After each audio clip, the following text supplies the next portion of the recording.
Ja nüüd Anneli, Rosu ja Passion on järgmised startijad ning valmistuvad startija number 25 Marko Reilmann ja Hobune Franco.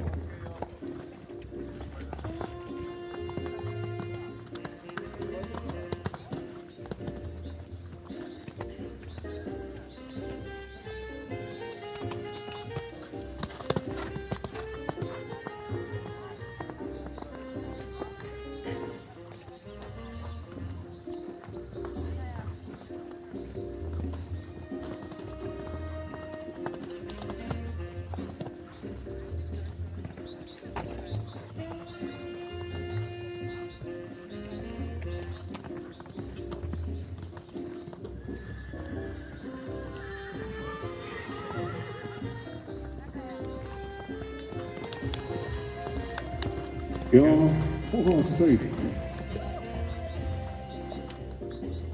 sõit ajaga 49:59.